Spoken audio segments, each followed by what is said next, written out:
बिहार में बहुत सारे लोग ऐसे हैं जो बेचैन हैं कि शराबबंदी कानून हटेगा कि नहीं। लोग चर्चा कर रहे थे कि जब तक नीतीश कुमार रहेंगे तब तक तो ये शराबबंदी कानून नहीं हटेगा। अब तो सत्ता परिवर्तन हो गया। वैसी स्थिति में बहुत सारे लोगों के दिमाग में ये बात चल रहा है और चर्चा भी हो रही है कि क्या बिहार में शराबबंदी कानून हटा दिया जाएगा। नमस्कार, आदाब, सत श्री अकाल। मैं हूं मनोज नारायण सिंह और आप देख रहे हैं मंथन टुडे। 1 अप्रैल 2016 से बिहार में शराबबंदी कानून लागू हुआ। नीतीश कुमार ने लागू किया। सोशल इंजीनियरिंग का एक फॉर्मूला के तहत महिला वोट बैंक उनका अपना वोट बैंक मानते हैं। महिला वोट बैंक से उनको बहुत सारा जो है फायदे भी मिले सत्ता में बने रहने के लिए, और महिलाओं की इच्छा थी कि बिहार में शराबबंदी कानून लाया जाए। वैसी स्थिति में नीतीश कुमार ने बिहार में शराबबंदी कानून लागू किया। और शराबबंदी कानून लागू करने के पहले ऐसी नहीं कि सिर्फ महिलाओं की ही इच्छा थी।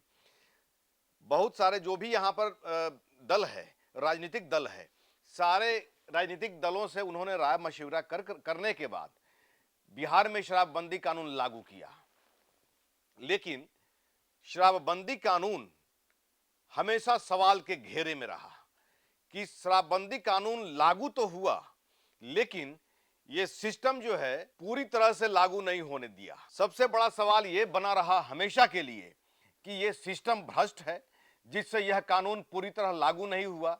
और नीतीश कुमार की बदनामी भी गाहे बगाहे होती रही। विपक्षी पार्टियां लगातार हमला करते रहे, चाहे सड़क पर हो चाहे सदन में हो। अभी मौजूदा समय में कुछ दिन पहले जो बजट सत्र चल रहा था, उसमें शराबबंदी कानून को लेकर के बड़ी हंगामा हुआ। सुनील सिंह जो आरजेडी के एमएलसी हैं, उन्होंने तो साफ तौर पे कह दिया कि 1 घंटे के अंदर सदन के कैंपस में मैं शराब मंगवा दूंगा। होम डिलीवरी हो रही है, बच्चे बर्बाद हो रहे हैं, बच्चों को और महिलाओं को इस प्रोफेशन में लगा दिया गया है। बहुत जगह तो महिलाएं भी जो है पकड़ाई हैं ये दारू का जो है एक्सपोर्टिंग में, मतलब कि दारू बेचने के दारू के धंधा में। और जिस तरह से शराबबंदी कानून लागू होने के बाद विपक्षी लगातार यह कह रहे हैं कि शराबबंदी कानून से सिर्फ बिहार में बर्बादी हुई है।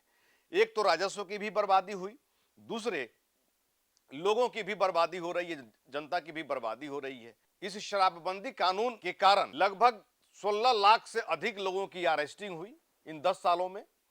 10 लाख से ज्यादा एफआईआर दर्ज हुए और जहरीली शराब से मरने वालों की संख्या आधिकारिक तौर पे 190 बताया जा रहा है, लेकिन विपक्षी दावा करते हैं कि 1,500 से ज्यादा लोगों की मौत हुई है जहरीली शराब से। तो आखिर जहरीली शराब बन कैसे रही है? क्या तंत्र को, सरकारी तंत्र को, प्रशासनिक तंत्र को यह पता नहीं कि लोग जो है जहरीली शराब बना रहे हैं? बाहर से जो है शराब कैसे जो है बिहार में आ जा रहा है?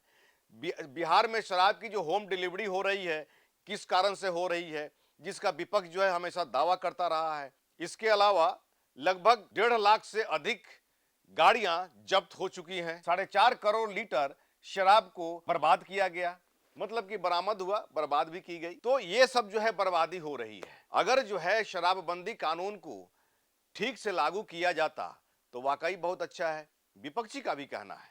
लेकिन शराबबंदी कानून तो लागू की गई, लेकिन शराबबंदी कानून को पूरी तरह से सफल नहीं होने दे रहा यहां का भ्रष्ट सिस्टम।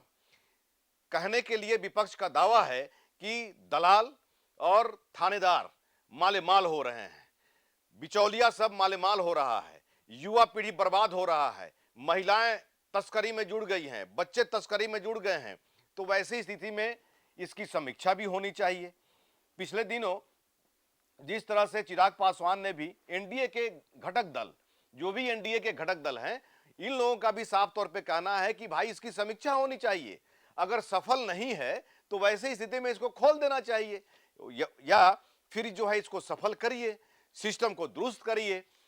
जीतन राम मांझी ने भी बयान दे दिया आज। उन्होंने साफ तौर पे कह दिया कि इसकी समीक्षा होनी चाहिए।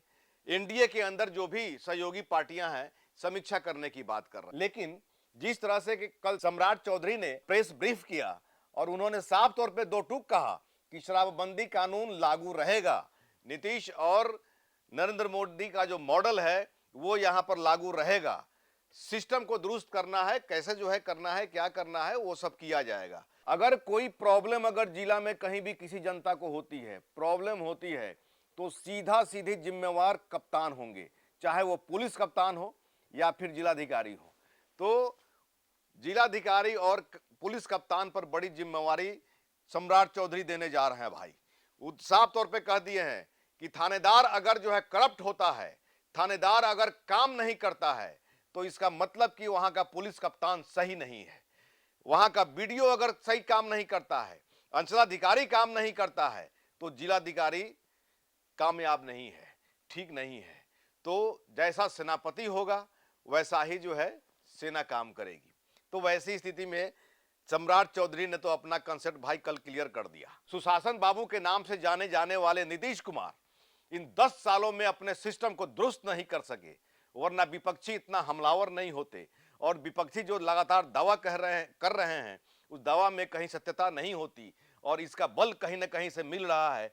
जहरीली शराब से मरने वाले लोगों की जो तादाद आ रही है सामने, या फिर जो शराब जब्त किए जा रहे हैं, गाड़ियां जब्त हो रही हैं, एफआईआर हो रहे हैं, ये तमाम जो सामने मामले आ रहे हैं, ये साबित करता है कि सिस्टम में कहीं ना कहीं करप्शन है, भ्रष्टाचार है।